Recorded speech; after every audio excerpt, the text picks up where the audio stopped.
Whenever I really want to impress my wife with a special treat, I make her a savory souffle. But a lot of cooks are afraid to take on this French showstopper. So hopefully today we can remove the mystery. We're making crab meat and cheddar soufflés. Hey everybody, it's Walter from Artistic Gourmet Adventures.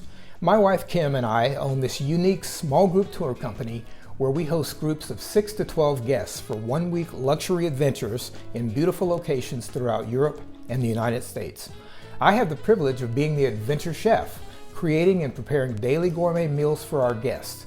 We also enjoy creating in-home private dinners for clients and friends when we're back in the States. Many of our guests request our recipes and want to learn cooking tips. So, in this video series, from our cozy home kitchen here in the beautiful Loire Valley of France, we will demonstrate a wide variety of recipes, from culinary classics to originals, as well as covering professional kitchen techniques for the home chef. For more information on Artistic Gourmet Adventures, check our website, linked in the description below. Now, let's start cooking.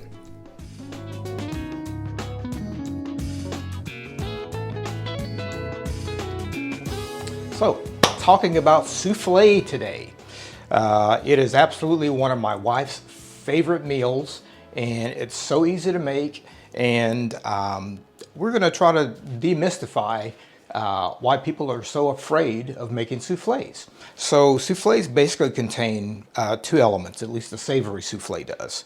So the first element is a bechamel, which is the base, and a bechamel is a mixture of flour and butter, which is technically a roux. That's the base. And then you whisk in some milk, and we're going to add a little bit of nutmeg to that, and that'll be our roux. That'll be the base for our souffle. And then the second element of the souffle, of course, is the filling, in which we're going to use some egg yolks, we're going to use some egg whites, and in this case we're making a crab meat and cheddar cheese souffle. So I've got 120 grams of lump crab meat here, and I've broken that up into really small pieces. Whenever you're making a souffle, you want everything to be small pieces so you don't have large lumps, because the job of the egg whites is actually to raise the souffle, so those elements all need to be very light and airy. And we also have some roasted red peppers, and you can just use the jarred ones, they're fantastic. And we're going to season that with a little bit of Esplette, which is basically the same as a Cayenne pepper, but it's called Piment d'Esplette, and it's kind of the French version of a Cayenne pepper. And this is tarragon season, so I've got some fresh tarragon from my garden, and as you can see, we have very little. This is one sprig of tarragon, so there's probably 10, 12 leaves in there, but it's been chopped up very finely. You don't need very much tarragon, as it is a very strong flavor. So we've got our tarragon, and we're going to use some very finely diced red onions, and we're going to finish it off with just a little bit of lemon zest. Again, you don't want to do too much. We're only going to zest about a quarter of this lemon, and that'll be plenty to flavor this. We just really want to lift the flavor to brighten it up a little bit, so it's not just really heavy. If ever you're making something like a sauce or something like that, and it just feels like it's really heavy, and there's that one element that's just missing from it, and it's probably an acid, and which can be, a lemon juice or a lime juice, or a vinegar, a balsamic vinegar, white wine vinegar, apple cider vinegar. But that's what the point of the lemon zest is going to be today for our souffle. But our first thing that we need to do is, we need to make sure our oven is on. We've got our oven to 180. And actually I've got mine to 190 because it's a little bit under heat. So we are preheating the oven. We put the rack on the bottom third of the oven, and then if there's a rack on top of that, make sure you move that up so to allow your souffle to expand. Because the point of the souffle is we're going to fill these up, and you want your souffle to pop up at least about another third above your ramekin. So let's chat for just a second about your ramekins and what we need to do for the ramekins. This recipe basically makes 4, sometimes 4.5, so that's why I have 5 ramekins here. And I've prepared 4 of these ramekins, but just going to chat for a second about how we do this. So you need to liberally butter your ramekin, and with clean hands, just get butter, unsalted butter, and butter it very well in the bottom, in the corners there, and along the sides.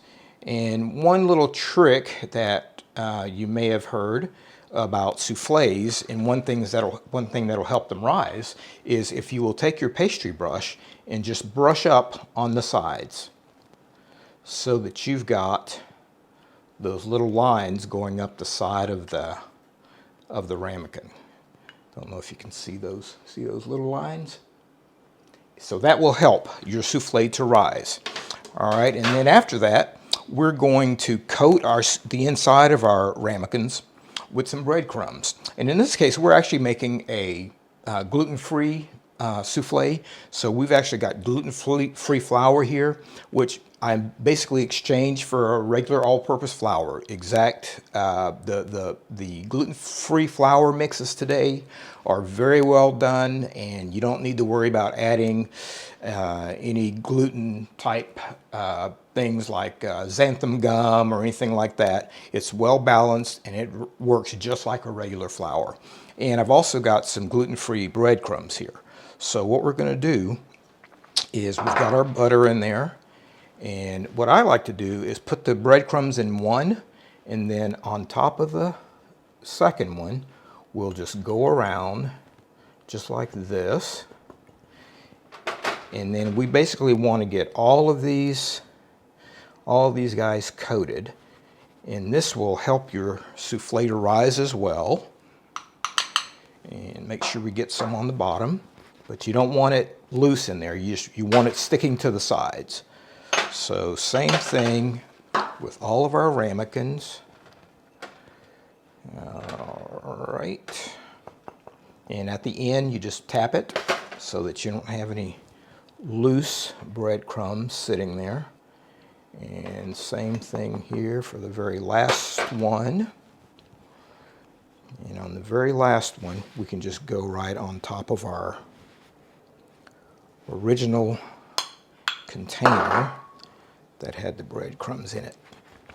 So those are ready to go. We're going to put these in the freezer and let those get set. And it's not absolutely essential that you put these in the freezer, but since it's going to take a few minutes to get our bechamel done and our filling done, we don't want our sides falling or anything. So we're going to go ahead and put that in the freezer and let those set. Getting started with our elements for the filling of our soufflé. First thing I want to do is just demonstrate the very fine chopping of the onion. I think we've talked about this before, but if you will, and this happens to be one of those onions that the other half of it already came off, so it's basically flat here. If it weren't flat, we would, in fact, I'll just demonstrate it. We'll come down here like this and make sure that you have two flat sides of the onion. So one half of that we won't need because we only need half an onion. And then we peel all of the outside loose skin back. And what we'll do is, now we've basically left the root end on here, so you can see a little bit of that's still there. So we are going to bring our knife just down the side of the onion just like this. And as you can see, my nail or my knuckle is guiding my knife.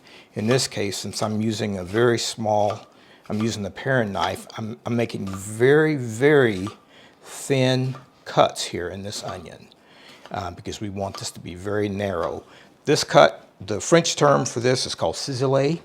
And I know in America we call it mincing, but in France this is called ciselé, because to slice actually is the word for slice is émincer, E-M-I-N-C-E, which sounds just like mince. But if you ever hear that when you go to work in a French restaurant and they say émincer, they mean for you to slice, not to mince. So anyhow, getting a little bit off subject there, but all right, so we've made our vertical cuts. Now we're going to make some horizontal cuts in this onion, just like this. Just trying your best to hold it together. And now what we'll do is we'll, using our thumb to stabilize everything, using our knuckles to guide our knife. Now we're using our chef knife. We're just going to come down just like that. And can you see how fine that is? Very fine grain. All right, and that's way more than what we'll need. But as you can see, it's very finely diced. So that's what we mean when we say finely diced or ciselé. So we will put those aside, and let's now move to our red peppers. And the red peppers, again, same thing, very finely diced. So we'll just bring those down here. They're very soft, so again, using your knuckle to guide your knife. Just nice long cuts like that. And then same thing this way. And because this red pepper is roasted, it's very soft and it's not going to go anywhere. We can just do that. And there's our very fine dice for our roasted red peppers. All right, so we can put those to a side. Clean up our board just a little bit. And now, let's talk about eggs. So one of the things about eggs that I see people do a lot, or people do this a lot, is they often crack their eggs over the bowl where they are going to be using the egg. But it's probably not the best practice to do that, simply because you might accidentally get some of the shell in there, and you really want to avoid the outside of the egg touching the inside. So in this case, we're using 2 eggs for the interior for the filling, 2 egg yolks, and we're using 5 egg whites. So the egg whites are going to be used, they're going to be whipped, and they're going to be used to give the souffle lift. And no matter what type of souffle you're making, whether it's savory or sweet, you're going to be using egg whites to give that souffle the lift. So to do that, what you really want to do with your eggs is you want to crack them on a board away from the vessel that you're going to be actually using them in, and we just crack them on the board, and then bring them over where you're putting your whites. And these are room temperature eggs. And I actually already made a little mistake and got a little white in there. So we can just take a little bit of the shell there, or a little bit of the shell in there. So we can just take that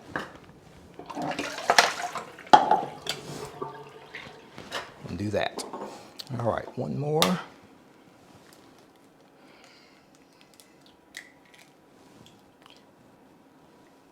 And again, like I said, these are room temperature eggs, and which is really what you need. And they're very fresh eggs as well. So that is perfect for our purposes. We are actually going to be using 2 yolks for our souffle. And so I'm just going to reserve 3 other yolks in this bowl. So we'll reserve those, and we'll keep 2. And the reason like I said earlier, our recipe is it's really for 4 souffles, but depending on the size of your eggs, sometimes you have larger eggs, sometimes you have smaller eggs. And depending on that, you might get a little bit more from the rise in the egg whites if you've got extremely large eggs. Okay. All right, so the extra egg yolks we'll set aside for further use, for another use at some point. And so we've got our yolks here and we've got our whites. We're now actually just going to transfer those whites into our mixing bowl, and we'll whisk those up later. Actually, I'm not going to do that just yet. I'm going to let those sit, and we'll transfer them when we get ready to use them. But those are our ingredients for our souffle, and let's get ready and put it together. So starting, our first element of our souffle is our bechamel. And a bechamel, again, is a mixture of butter and flour. So we're just gonna melt this butter, and in this case I've got, you always do equal parts, equal volumes, or equal weight of butter and flour. So I've got 50 grams of butter, and we're gonna add to that 50 grams of flour. And we just wanna make sure that that gets nice and stirred in.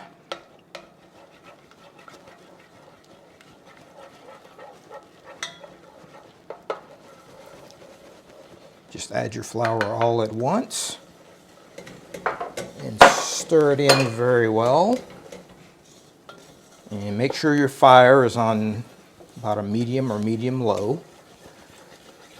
Just get everything nice and stirred together. And you don't want to, you're not making a roux like you're making a gumbo. You just want to cook the raw flour out. So you want to put this in and probably stir it and cook it for about 3 minutes or so. And that is a roux.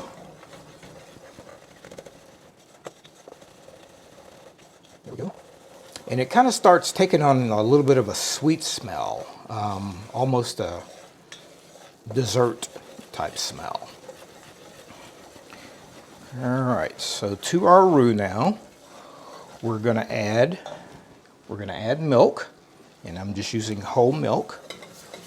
And we're gonna bring that in a little bit at a time, just so it tends not to lump up. And now we're going to switch to our whisk, and we're just gonna whisk it in.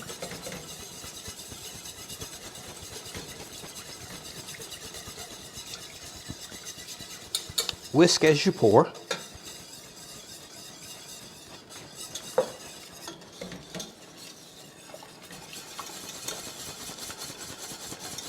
And this will eventually thicken up. So we're just going to keep whisking, and again, make sure your heat is not too high, because the bechamel is a very thick sauce. It's not really a liquidy sauce that you're going to pour.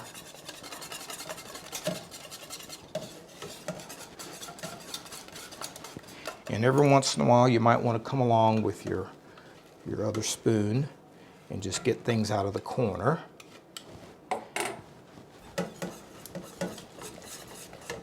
And again, we're just going to cook that for a few minutes.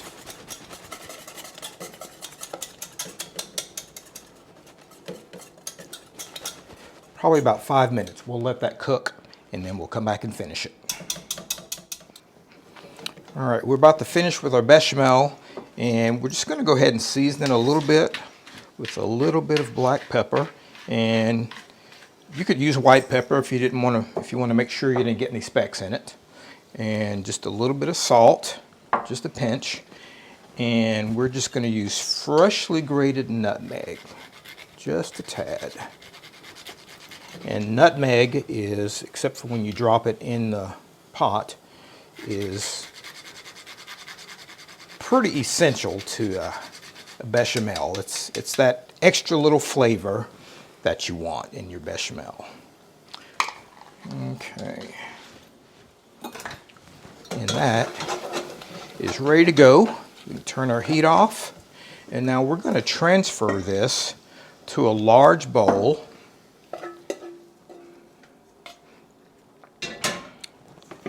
And we're just going to let it cool down for a little bit, at which point we'll add our egg whites. So we'll let that cool for just a second.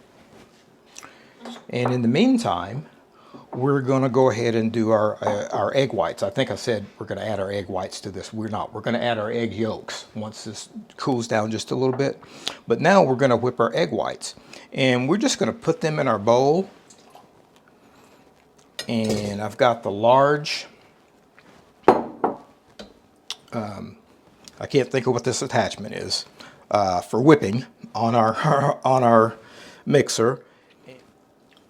Okay, so to mix these egg whites, to whip these egg whites, start your mixer on a low speed, and then we'll speed it up a little bit more.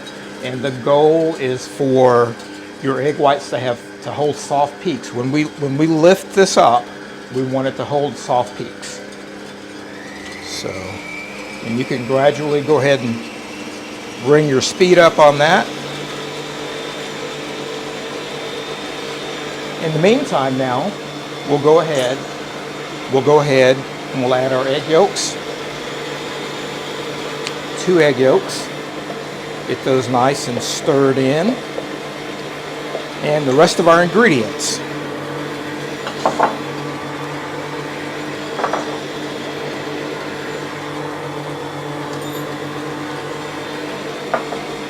So let's use our whisk.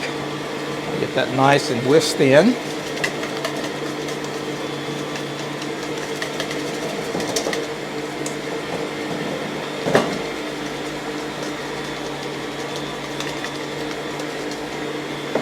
You just want everything to come together. And now we can start adding our other elements. We'll add our crab.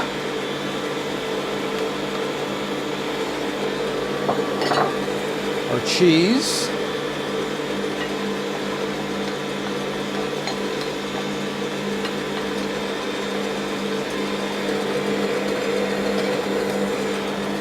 get those nice and stirred in, and our onions.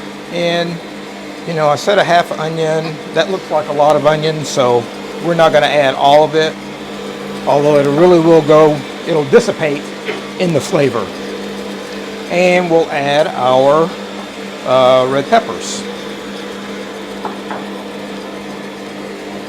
Everything into the mix, as well as our tarragon. Get that all mixed in.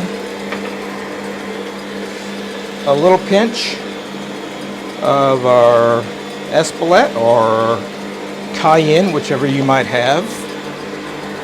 A little bit of salt and pepper. If you were using some, you know, you can use any kind of cheese you want with this. If you were using Parmesan cheese, you might not want to re-salt that, because Parmesan cheese has quite a bit of salt in it already. And we've washed our lemon, and we're just going to use a little bit of zest from about a quarter of our lemon, and that's really all you need. It's a pretty powerful flavor. And let's check our egg whites and see where they are. So I think we need to go a little bit more. It's not quite holding that peak there, so we're going to let those go a little bit more.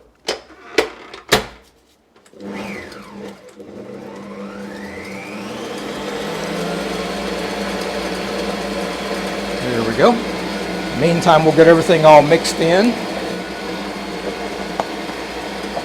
Now, the other thing that we need to do is, you noticed our pan that we were using earlier. We're going to make a bain-marie. And so I've got a hot water pitcher here, a hot water boiler. And so we're turning that on so that our water is hot to go in the bottom of that. We're going to set our ramekins in this pan, and then we're going to fill up about 1 inch worth of hot water around those ramekins.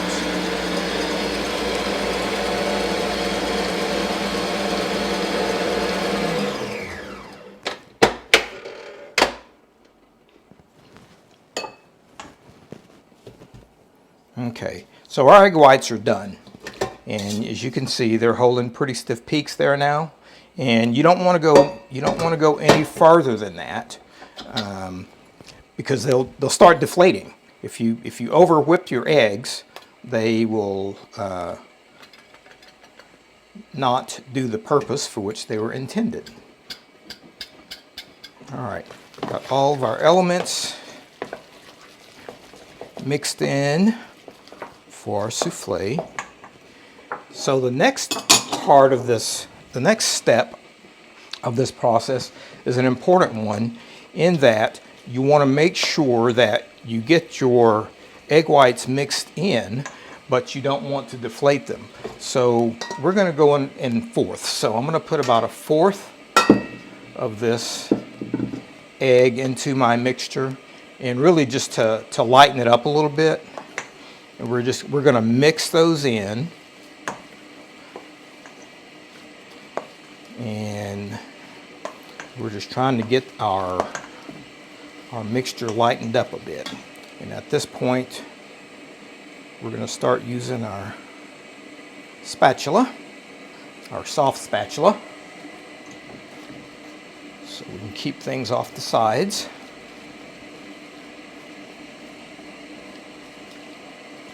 And we're just folding that in. And yes, we're going to have a few white streaks after this first part, but as your basically your souffle batter lightens up, you'll have fewer and fewer bits of white in there. So we're just going from the bottom and turning that over. That's the process, or that's the technique. And again, this technique is folding. It's called folding. So we'll continue that until we have all of our egg whites mixed in.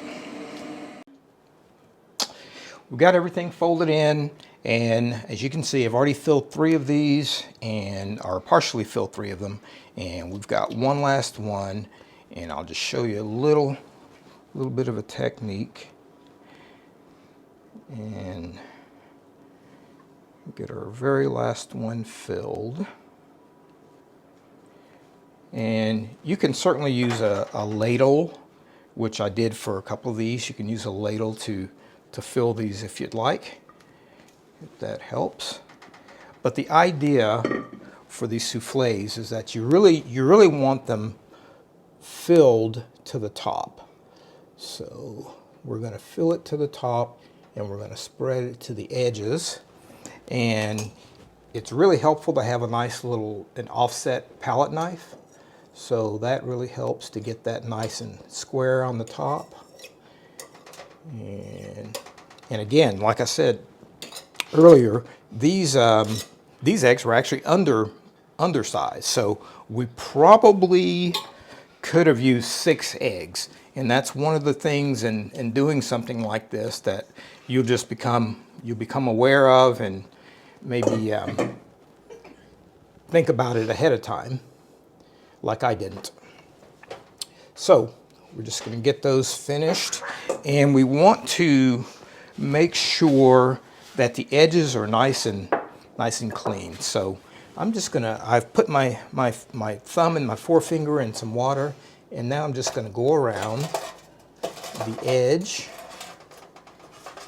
of each one, making sure that we have a clean edge.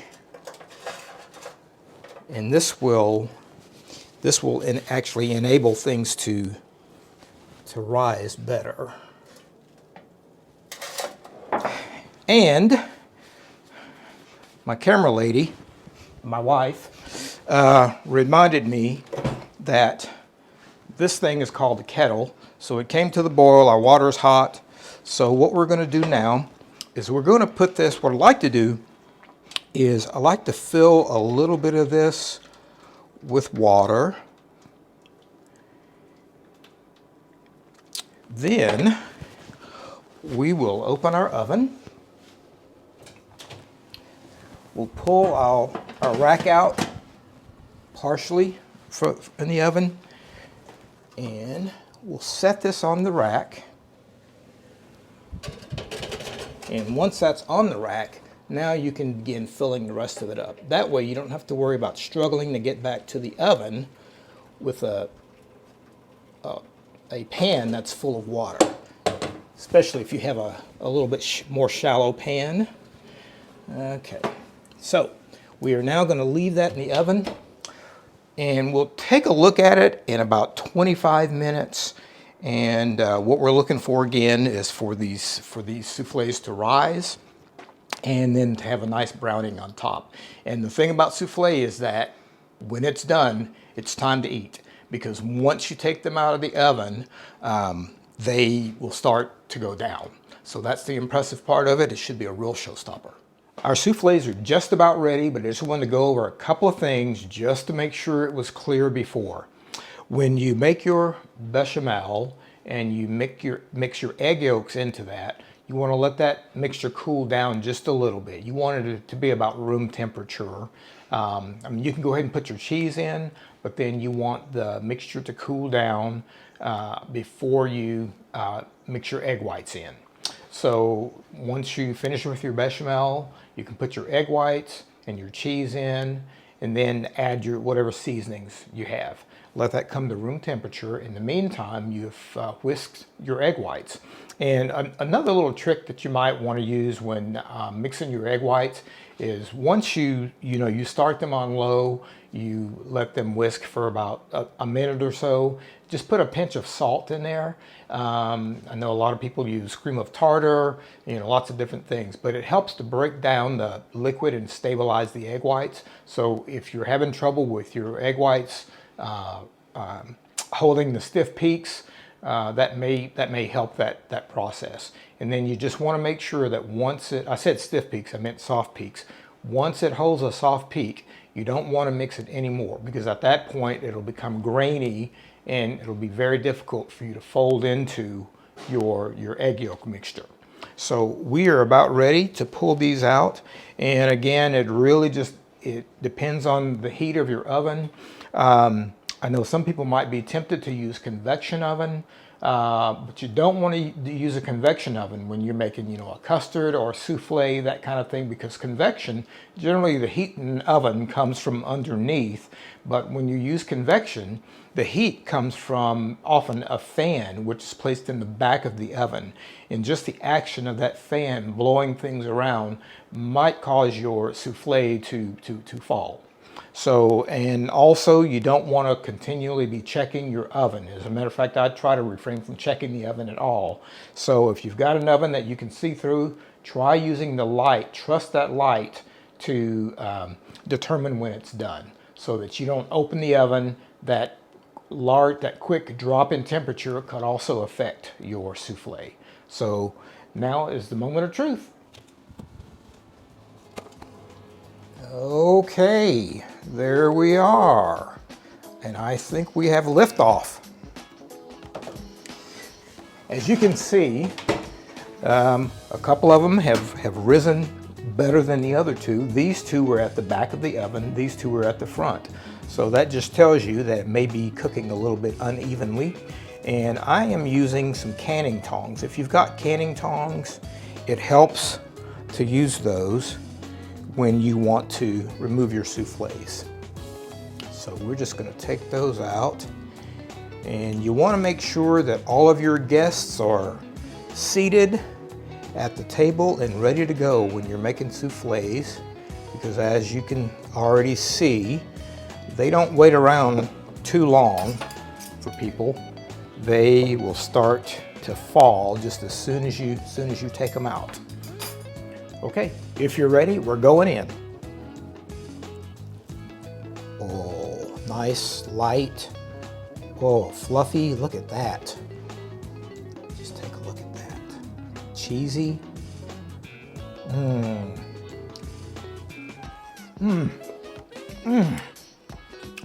That is really fantastic. It's got a nice little crisp edge to it, and the crab is just incredible. It's just wonderful to, you get the crab, a little bit of the onion. And I mixed tarragon into this.